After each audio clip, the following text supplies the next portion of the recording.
আপুরা যারা আছে নজর দিন।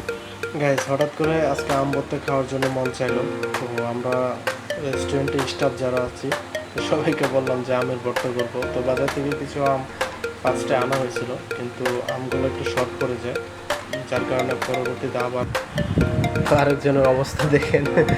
আচ্ছা যাই হোক, তারপরে ওই আবার সজীবকে বললাম যে যে আমগুলো আবার আনা হয়েছে এগুলোকে ছিলে পলো। তো সজীব বলতেছে আর বলতেছে খাবে আজকে সেই করে। তো মেয়েদের খুব ফেভারিট একটা জিনিস তেঁতুল, তো আজকে আমের ভর্তার মধ্যে তেঁতুলেও দেবো, তার সাথে কিন্তু শুকনো মরিচেও দেবো। আম পলতেছে আর সেই ফাঁকে আমাদের বড় ভাই বলে কি কি খাইতাম না। খুব একজন রসিকতার মানুষ।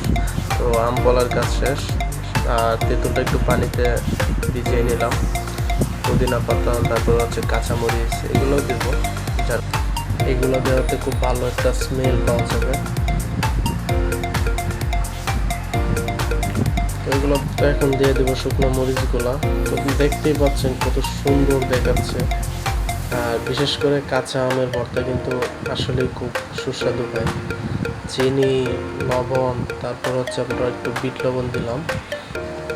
তো গায়ে আজকের ভর্তাটা যাচ্ছিল না, একদম অস্থির হয়েছিল, কিন্তু ঝালটা এত পরিমাণে হয়েছিল যে আমি তো খাওয়ার পর পুরাই শেষ।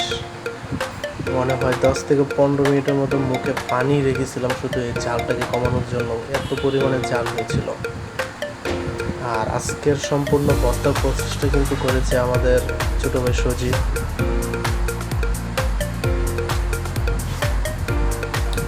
তো ভিডিওটা কেমন লেগেছে অবশ্যই জানাবেন।